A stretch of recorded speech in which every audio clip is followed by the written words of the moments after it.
Oh. Why are you here?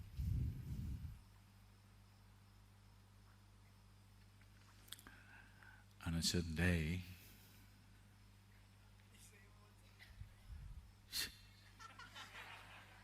what's the same old thing?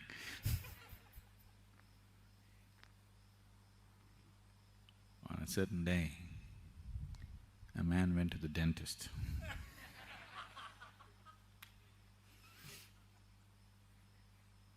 He walked in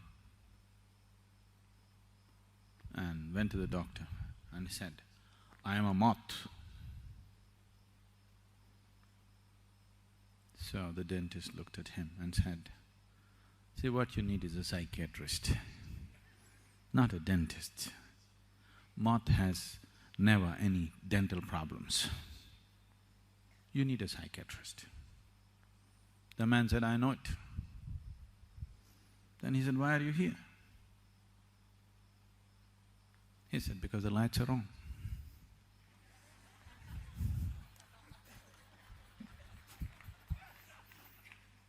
The light is on, the moths will come. That's why you're here.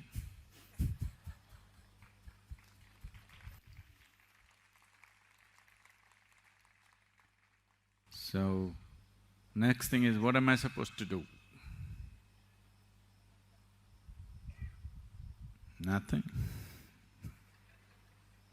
What does a moth do? Just drawn by the light, rushes into it and kills itself. That's what you're supposed to do. If you're drawn to this, and if you're thinking from the satsang, what is the takeaway? No, this is not a fast food restaurant.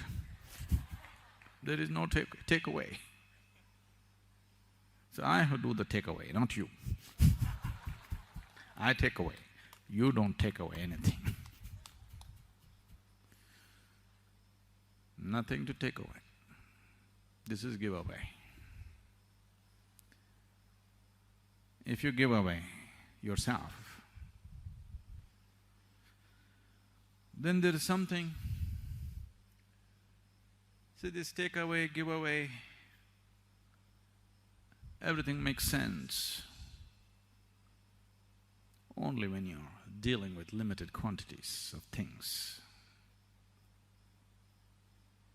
If you're handling only objects in your life, if your life is an objective process, and if your life is limited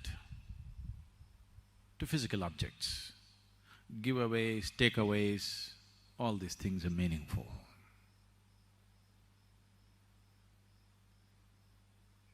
If your life has been touched by something that is not of the physical nature, then there is no giveaway, takeaway.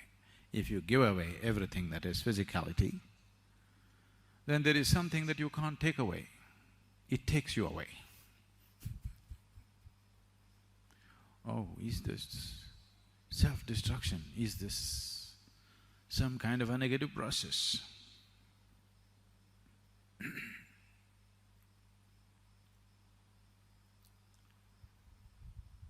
For someone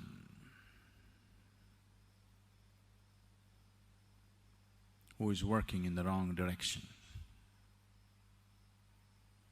for someone who is taking the whole life process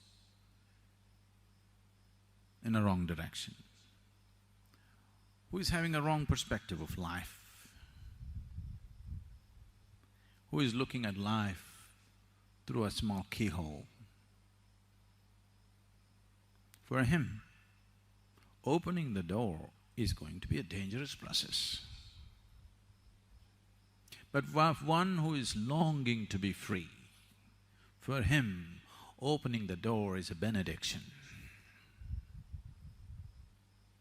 If I open the door, Will there be too many dangers? Yes, there will be. But I want you to know,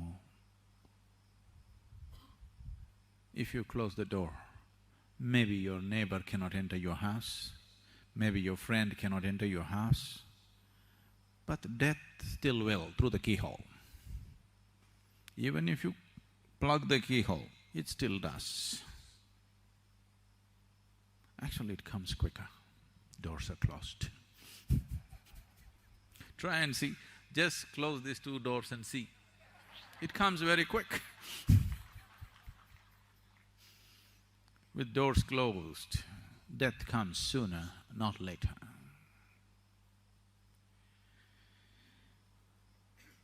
If one does not know, if one has not known even a moment of abandon in his life, that all your life you have been your own security guard. If you are the watchman of the house, not the lord of the house, then an open door is a dangerous thing. A locked door is always the best thing. But if you're the lord of the house, you wish to walk in and out as you feel. Only then you can claim to be the lord of the house. Right now, this body, I have nothing against the body. I am not against the body. But I am not for the body either. Because what the body contains is very important, keeping the body well becomes important. Because what the body embodies is sacred. Keeping the container in a certain level of sanctity becomes important. Let me see, all of you, just come out of your body for some time and then get back. Can you? Just come out for a while, 2 minutes and get back. Can you? No. Even if you're staying in a palace, if you cannot come out, that's called a prison. That's not called a palace. Yes? See, I'm not asking that question yes or no anymore.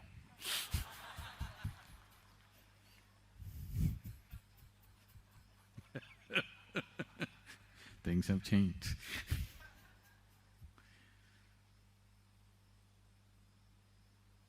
Even if you're living in a palace, if you cannot walk out and walk in by your choice, you cannot call it a palace, it's only a prison. If you cannot come out of this by choice and get back by choice, definitely it's a trap and a prison. If you're not willing to open the doors because you're security conscious, it's safe.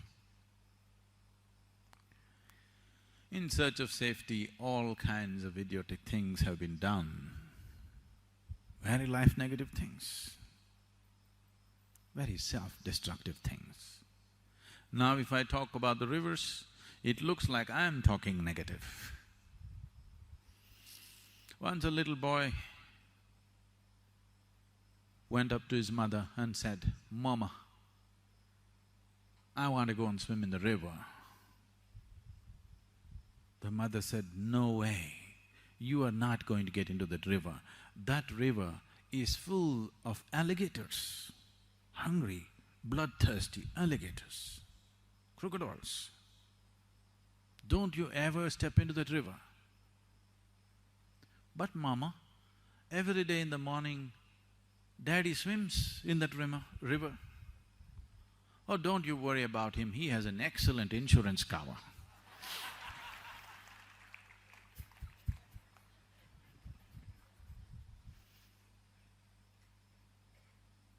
And insurance is not a safety for your life, it's good for somebody. It's very good for somebody who's wishing you to die. just for some exigencies that may happen, insurance, but it is not a safety. A closed door is not a safety. To handle certain situations, we close the door, open the door. But a door is a door only if it can close and open. If it is always closed, it's a wall, isn't it? A door is a door only if you can open and close by choice. If it's shut all the time, it is not a door. You cannot call it a door. So, why am I here? What am I doing? Then the next question will be, Sadhguru, what is it that you're trying to tell us anyway? I'm sure it's going to progress. There's only one thing I'm trying to tell you. I'm just trying to beat my own drum, but these boys are keeping all of them, but to blow my own trumpet, that I know, and I know, that's all I'm trying to say. I know, not only that I know, that which you want to know is also me. That which can know is also me. This is the self-trumpet that I'm blowing all the time. Don't believe all the other words. All I'm trying to say is, I know, I know, I know, I know. This is somebody blowing his own trumpet all the time. Day in and day out, every opportunity, whether people are willing or not willing, whether the situation is appropriate or not appropriate, same thing.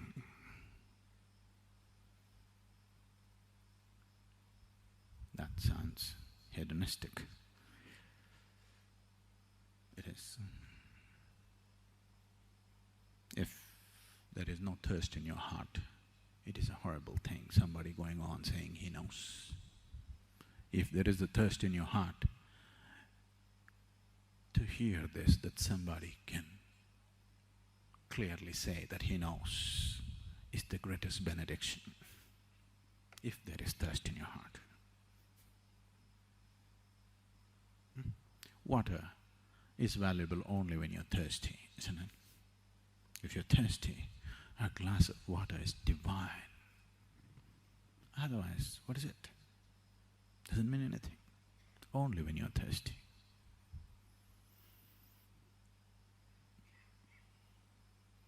Packed up like this, I believe you're thirsty. I hope I can assume that.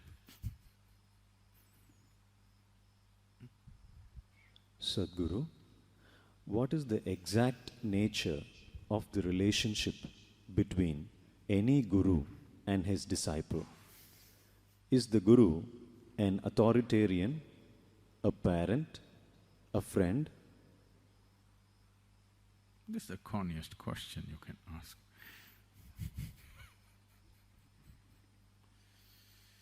Friend, I'm willing to be, but I'm not actually.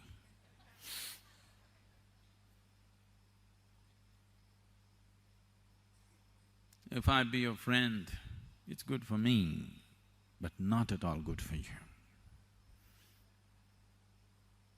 Because a friend means what? Somebody who supports you in your limitations. Somebody who makes you feel comfortable. Somebody who sustains your ego. Would you make friendship with somebody who punctures your ego? You will not.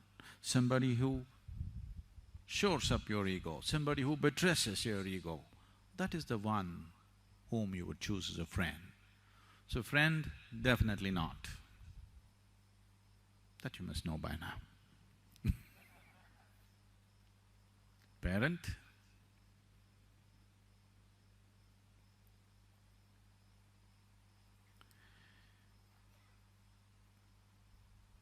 I have great regard and reverence for mine and yours, but parenthood happened out of certain ignorance. out of certain compulsions. Most people didn't know what they were doing. You were 10, 12 years of age, you were just fine. You became 14, 15, 16. Your very innerts got poisoned with other kinds of chemicals. Suddenly you looked at this woman, all kinds of things happened. You looked at this man, all kinds of things happened. They were quite okay just last year. But now suddenly you look, suddenly everything looks somehow. Somehow, from within you got poisoned in such a way that everything started looking in a certain way.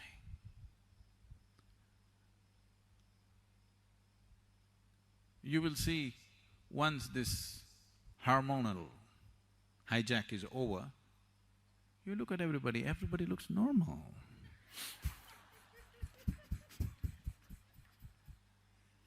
You look at a man or a woman, they look just normal. When this was on, you looked at them, they looked like fire. It consumed you, it was not unreal, it was real. It was very real, isn't it?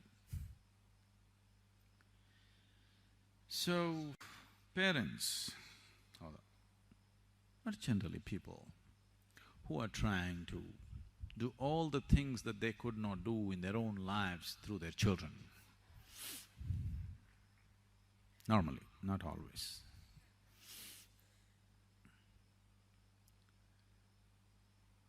Some of them are here, so… we keep seeing this. Our school teachers kept coming to me, people who are running the school come and tell me, we made it very clear to the parents, once you put your child into Isha Home School, we are not going to give you a marks card. We are not going to put up a marks card and say your child is better than somebody else's child. Everything is being done, a great amount of striving to see that the child flowers. Many things, very elaborate things are being done, which very few schools in the world can ever do. But slowly, they're okay, they know it's nice, children are developing well, they're physically, mentally, they seem to be much more mature than themselves, which is very threatening. But all that is fine. But when they go back for the vacation, the neighbor's children, they say, we got 92. What is your number? Our kids don't know what number they belong to, what number? We don't have numbers. So parents feel very diffident, my child doesn't have a better number.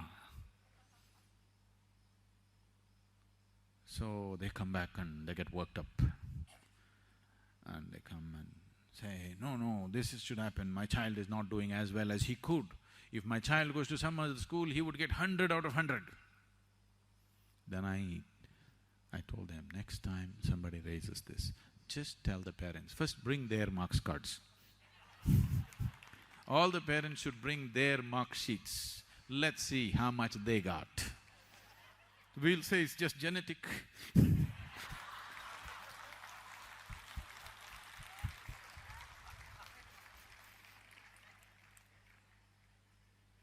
If your child got 23 instead of 92, it's genetic problem,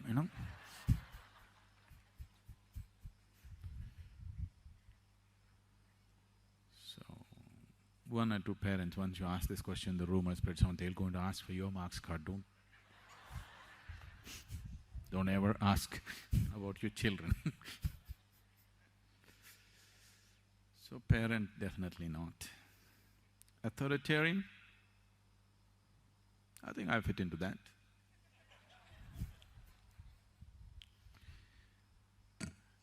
An authoritarian means, usually you think authoritarian means a Hitler, a Stalin or a Mussolini or somebody else like that. No, they really had no control over anything. All the time things were freaking around them. They were trying to keep control in the most violent ways, but they never had control over anything. Yes, things were always falling apart around them. But I think I fit into that label much better than them, because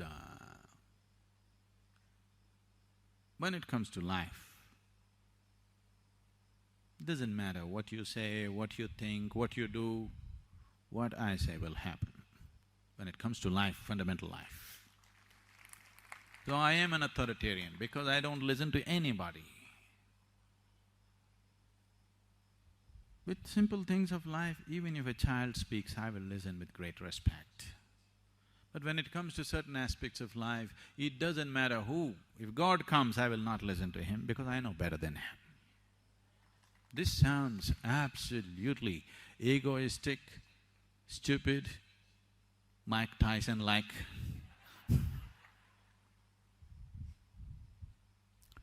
But what can I do? It's true. So when it comes to life, fundamental life, I am an absolute authoritarian. There's no question, there are no two ways about it. You quote the scripture to me, I will dismiss it. You bring your Pandit to me, I will dismiss him. You bring anybody to me, you wake Buddha up from his grave and bring him, I'll still dismiss him unless he agrees with me.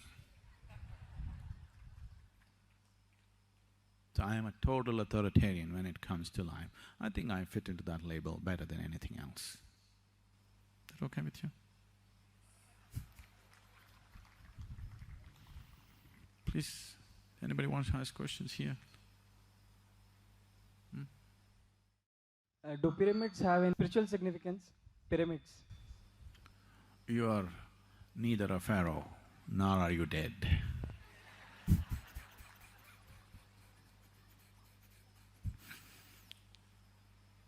So, nobody is going to build a pyramid for you.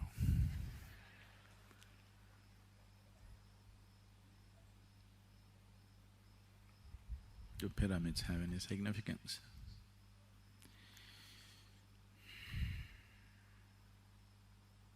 These Egyptians, over 4,500 to 5,000 years ago, they started building this. Pyramids is what you have heard about mainly because it is always the Westerners who write books. Generally the Eastern people, they see something, if it overwhelms them, they just shut up, they don't say anything. But it's a Western mind, the moment they see something, they have to write a book on it. There are pluses and minuses to this.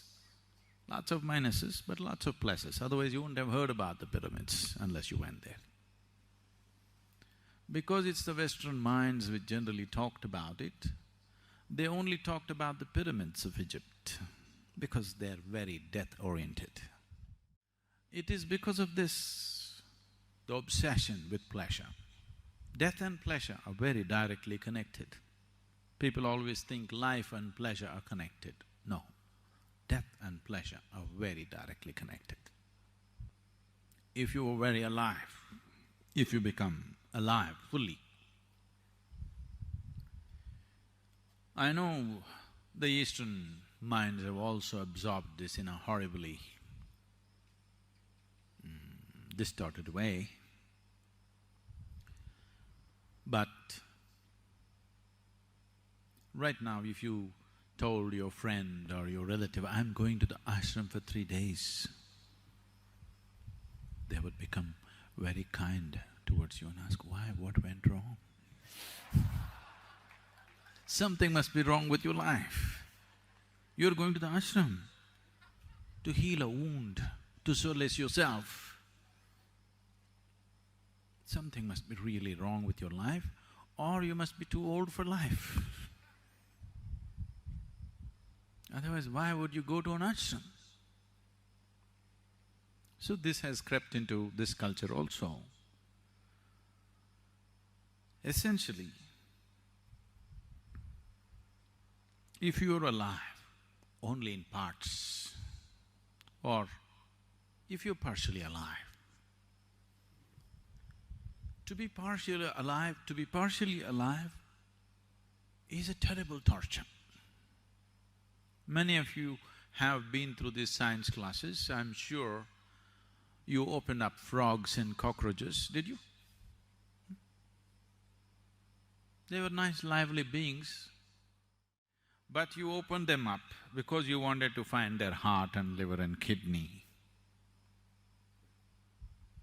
Half alive, being half alive is torture.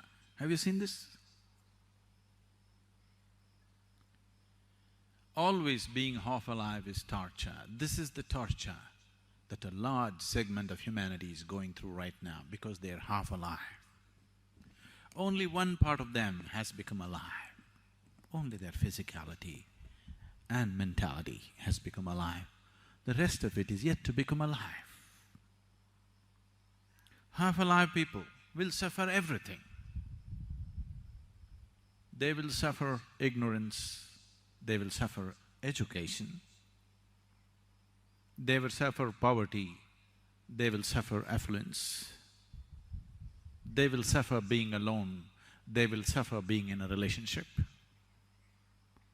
If they are not married, they suffer. If they're married,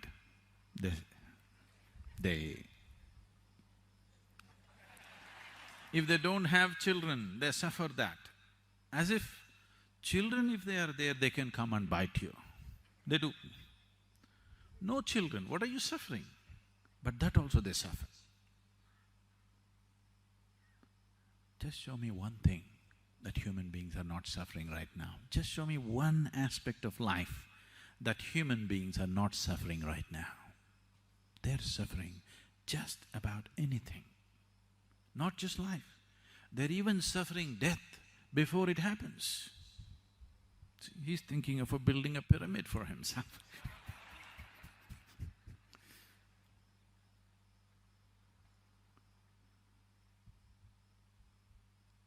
That which is and that which is not, everything they suffer. This is not. You are not suffering loneliness, you are not suffering company, you are not suffering money, you are not suffering poverty. What you're suffering is, you're half alive. You're desperately trying to make yourself fully alive through money, through drink, through sex, through going on a trek, coming to the ashram. In so many ways, you're somehow trying to make yourself fully alive, which is yet to happen fully. Here and there you feel a burst of aliveness, but again it ebbs down. So, when people are constantly half alive, pleasure becomes an important part of your life, very important part of your life. Without it, you cannot exist. Pleasure becomes paramount in your life when you're only half alive, when physicality is all that you know. Pleasure becomes of immense importance in your life. If you become fully alive, you will become so blissful, joyful, ecstatic without reason. Bursts of ecstasy within you without any reason. It's almost embarrassing. Now, the thought of pleasure just evaporates. Looking for a drink, looking for some kind of pleasurable thing just evaporates out of your mind because you're fully alive. When you're fully alive, pleasure disappears. When you're half dead, pleasure is an important thing. When half of you is buried in the grave, to have pleasure becomes extremely important. Graves have their own problems, you know. Some time ago I told you, there is no problem in the grave. But graves have their own problems because after I went into these pyramids and saw Just recently, I went into these Egyptian pyramids and saw graves have their own heavy problems. Mrs. Peabody, okay with the name? Mrs. Peabody was a hypochondriac, all the time worried about that some ailment is catching up with her. So she bothered her physician so badly. All the time, every day she comes up with a new complaint. And the doctor knew she's making it up all the time because there is no other way. If nobody pays attention, if nobody touches you and sees every day, you think you're going to die. So the doctor just started giving her aspirin under different names. There are many companies. Every day a new prescription, same aspirin, new prescription. And she would feel better, tomorrow she comes up with a new problem. One day she came and said, I have chest pain. Doctor gave her aspirin. That evening she died. This was real. The doctor felt very bad. He just assumed that she is still making it up. 3 days later, the doctor died. Not because of this, he just died. Everybody dies, a day this way or that way. And it so happened, they found him a plot, a grave plot, right next to Mrs. Peabody's. And he was buried. And there he heard a knock on his coffin. He said, who's that? I said, why, doctor? It is me, Mrs. Peabody. Do you have something for worms?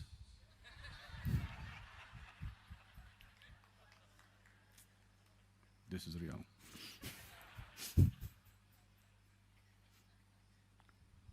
So, just to dodge the worms, the trouble that the Egyptians took is unbelievable. You heard of the mummies? They took the liver out and put it in a can of something, they took the heart out and put it in another pot, they put different parts of the body, and then they wrapped this up and wrapped this up in so many different ways, an elaborate process. And then this building, there are over 3 million stones, each one of them weighing over 20 to 25 tons in one of the largest pyramids that are there. And it's a fabulous engineering feat, no question about it. Fabulous, fabulous engineering feat. We have to marvel at their engineering skills. But about their knowledge about afterlife,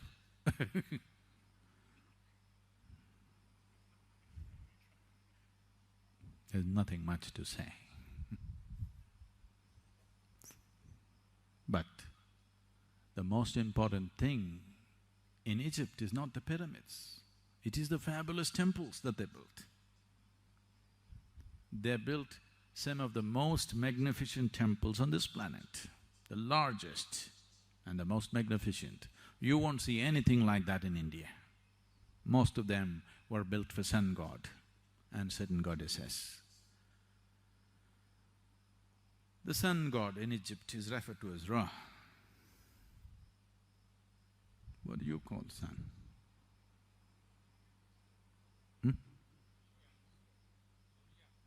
There are many names, Ravi.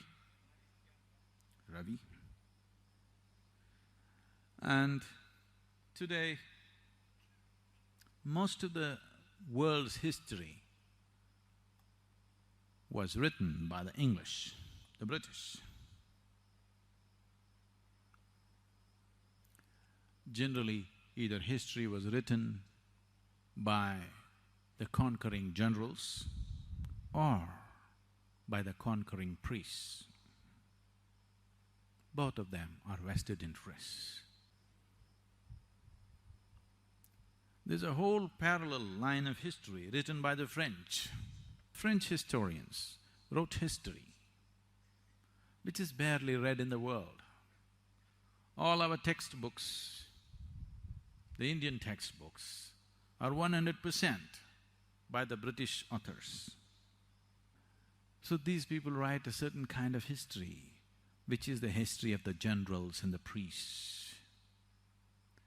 But the Egyptian culture is all about temples, huge.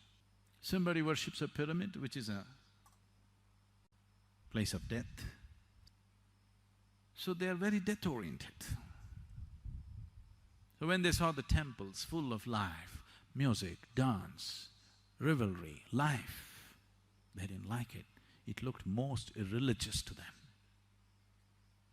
They wanted to pull down the temples, but these were too massive, massive. Massive means you would not imagine buildings like that. I would like a meditation hall like that, but the Egyptian temples are truly massive, truly massive. The Karnak temple, which is one of the well-preserved lot, which is over 4,600 years old, is something like, I may not be exact on this, I would say it is something like 20 times the Rameshwaram temple that we have, which is one of the largest temples we have. That's how large it is. And in terms of its height, it is running into, really fabulous heights. Above all, what kind of devotion must have driven these people 4 millenniums ago to handle rocks like this? Some of these pylons which they have made, which have made them stand up, which have been transported hundreds of kilometers down the river Nile and erected, they are stones which weigh over 400 to 500 tons, running to 27 meters tall. What kind of devotion must have driven these people to do this kind of work? No machines, no trucks, no cranes, just human beings. It takes phenomenal sense of devotion and sense of purpose for anybody to do this. And today French historians are writing that Egyptian culture was connected with the Vedic culture 7,000 years ago. And the builders went from here, from this land. This you can see in Baalbek temple in Lebanon, which is once again about 4,200 years old. Once again, it's a fabulous feat. They don't have any granite in the area, so they brought it from Egypt.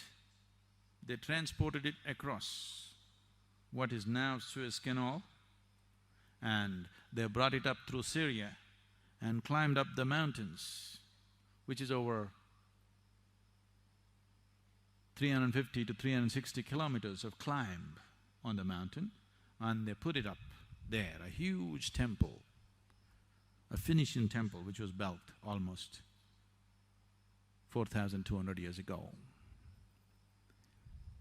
And here you will see lotuses hanging from the ceiling.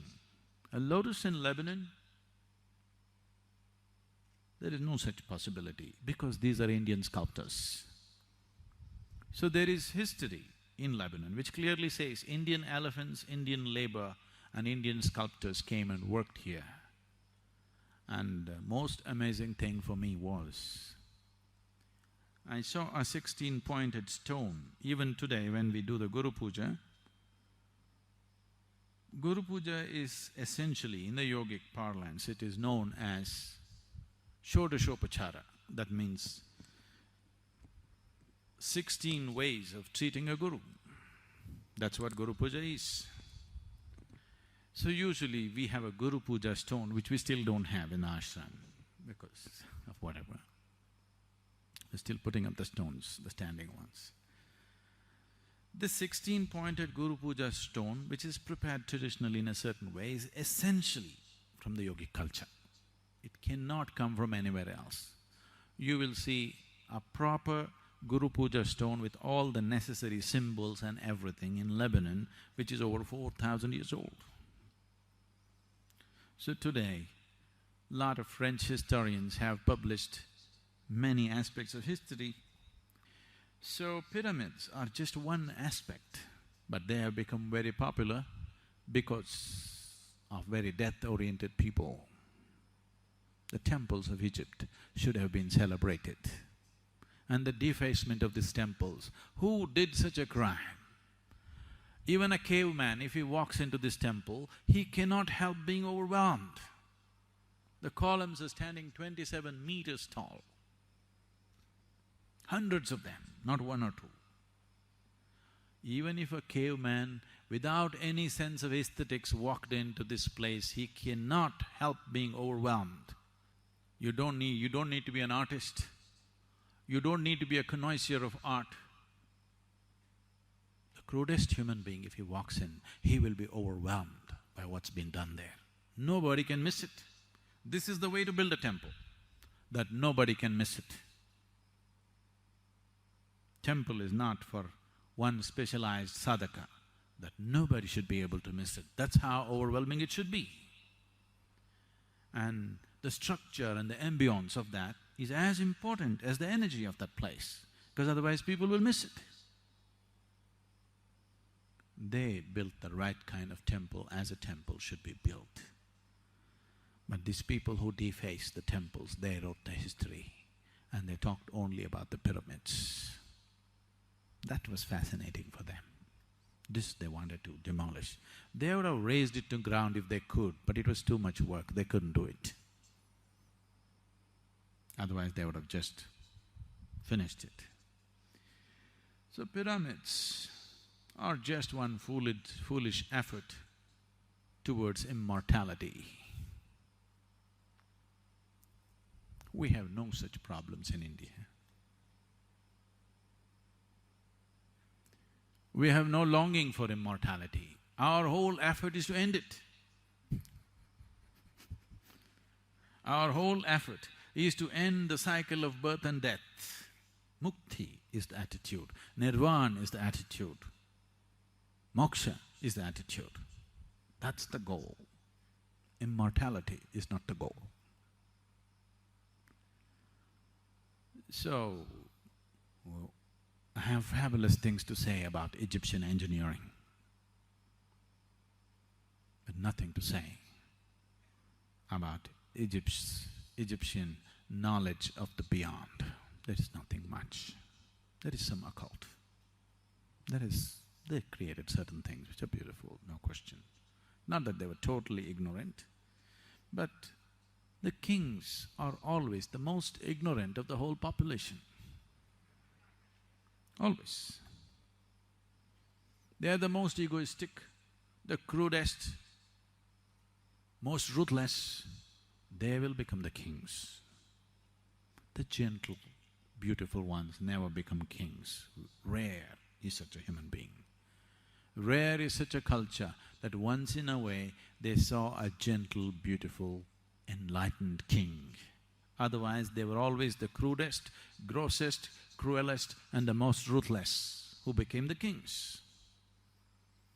So, the pyramids were not built for every Egyptian. It was built only for the pharaohs, who were the kings, who had a stupid belief that they will come back again and occupy the same old broken body.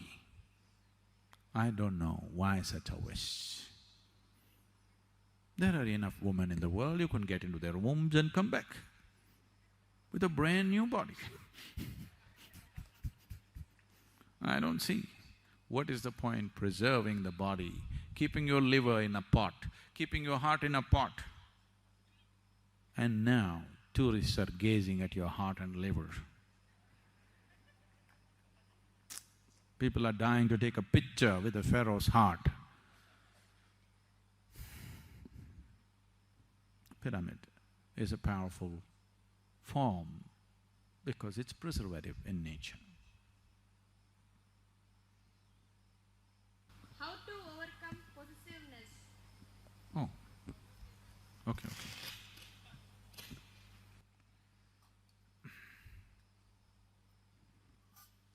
Don't try to overcome possessiveness. Just possess something absolutely and see. Once you know the pain of being possessed, trying to possess something, once you know the pain of that, the pain will heal you of possessiveness.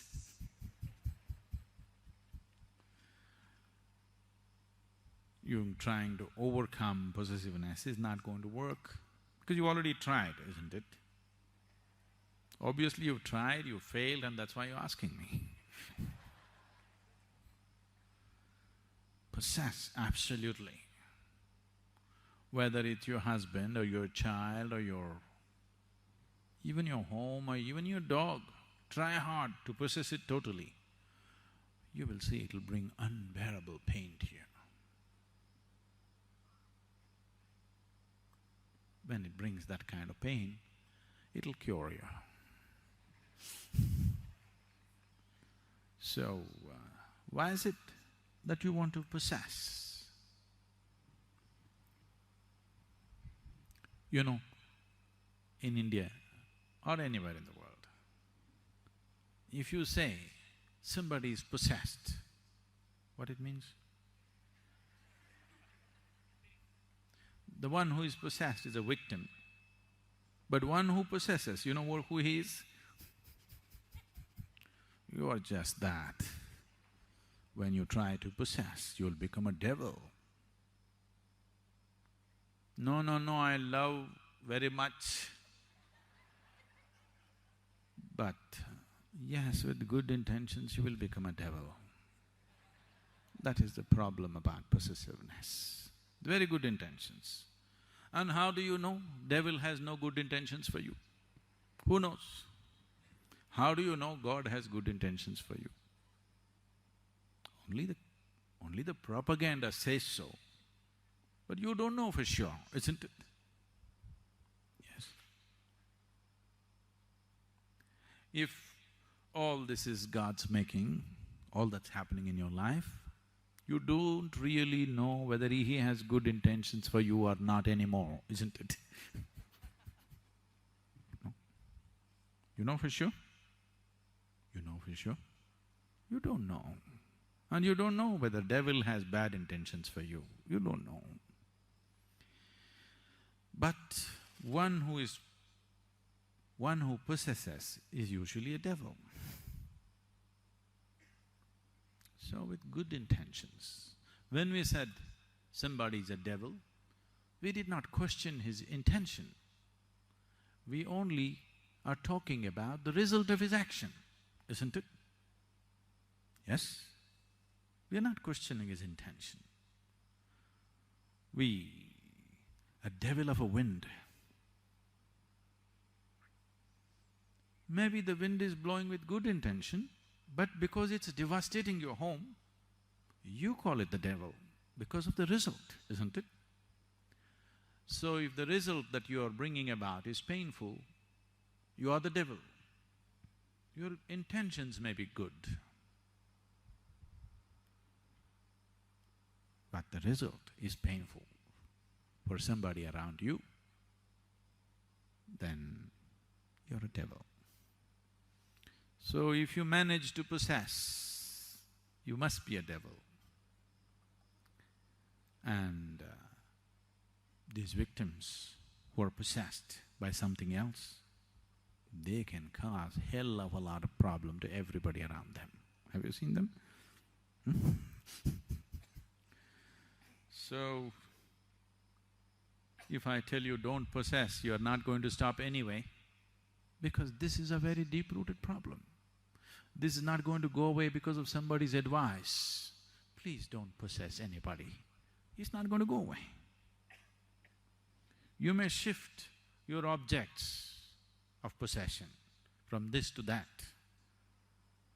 but the longing or the need to possess is not gone.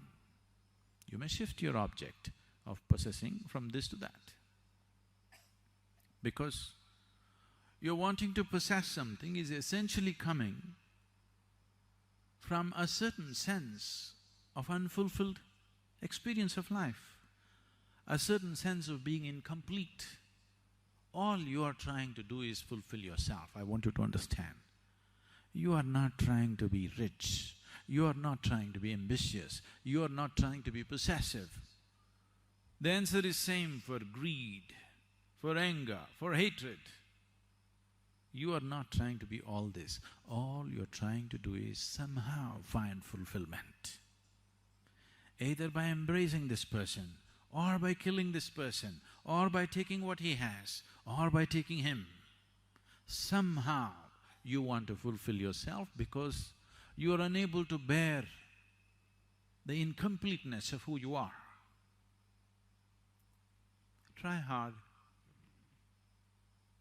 it'll not get you anywhere. So all I'm telling you is, you try everything. You try greed, you try possessiveness, you try love, you try lust, you try what you want. If you realize it's not getting you anywhere, you must be sensible enough to shift. If something is not working and you're going on doing the same thing, then you are an idiot beyond redemption, isn't it? Don't listen to my advice. Try something. If it works, go on that path. If it doesn't work, leave the nonsense and try something else, isn't it? And you will see, none of these things will work. All of them will create a sense of as if it's going to work, but they'll deceive you later. Try hard and see. Don't try in a lukewarm way. Try absolutely. If you try absolutely, within 24 hours you will know. If you try off and on in lukewarm ways, it'll take a lifetime to know. Then if there are 24 qualities, you need 24 lifetimes to realize this doesn't work, this doesn't work, this doesn't work, this doesn't work. If you try really hard, within 24 hours you will know it doesn't work. Whatever it is, your problem, go all the way into it. You'll see, within 24 hours, this is no good, it will never work. It'll be 100% clear to you. Once it's clear to you, I trust your intelligence. The only thing that I trust is intelligence, because life is intelligence. The tree is blossoming, it is a certain intelligence. The very earth that you walk upon is intelligent, the air that you breathe is intelligent. One way of looking at life is just an explosion of intelligence. What you call as creation and what you refer to as the creator is the ultimate intelligence, isn't it? That's the only thing you can trust right now. And that'll function only if you go all the way. If you go like this, it'll give you a false sense of comfort and solace. You can carry on with these stupid things for a whole lifetime. You know it doesn't work, but it's not intense enough. So give yourself absolutely to whatever nonsense you're doing. Very soon, within a day, you will know it doesn't work. It doesn't work. If you realize it doesn't work, I believe you will shift. Am I wrong? Can I believe that you will shift? Something doesn't work and you're sure it doesn't work, you will shift. Fulfillment, completeness is not going to happen by getting this or getting that. It'll only happen when this piece of life is alive to its core, that the very source of creation in this you have divined. Only when you have touched that, then you find everything is fine. Now you can play life like a football game. You're on when it's on, when you want to switch it off, it's off. Then nothing is a problem. Getting that. It'll only happen when this piece of life is alive to its core, that the very source of creation in this you have divined. Only when you have touched that, then you find everything is fine. Now you can play life like a football game. You're on when it's on, when you want to switch it off, it's off. Then nothing is a problem. The body or the mind or the emotion, there cannot be any virtue. Now, for example, is Veerappan a virtuous man? Reject life.